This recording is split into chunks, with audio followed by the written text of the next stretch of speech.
राहुल गांधी आज नांदेड दौऱ्यावर आहेत। नांदेड विमानतळावर सकाळी 10 वाजता त्यांचं आगमन होणार आहे। त्यानंतर ते हेलिकॉप्टरने नायगाव येथे येणार आहेत। काँग्रेसचे खासदार दिवंगत खासदार वसंत चव्हाण यांच्या कुटुंबियांची ते भेट घेणार आहेत। त्याचबरोबर त्यांची कुटुंबियांची भेट घेऊन त्यांचं सांत्वन करणार आहेत। 10 वाजता नांदेड विमानतळावर आगमन झाल्यानंतर हेलिकॉप्टरने ते नायगाव येथे येतील।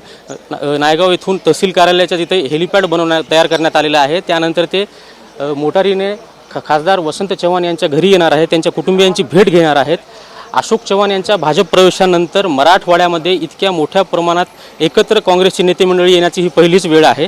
खासदार राहुल गांधी यांच्यासोबत काँग्रेसचे अध्यक्ष काँग्रेस नेते रमेश चेन्निथल्ला, नाना पटोले, विजय वडेट्टीवार, त्याचबरोबर मुकुल वासनिक हे सुद्धा असणार आहेत।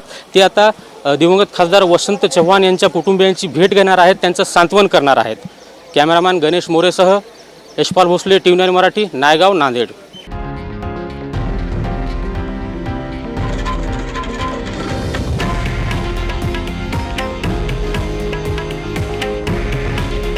हे आहे देशातील नंबर 1 न्यूज नेटवर्क आणि आपण पाहत आहात टीव्ही 9 मराठी।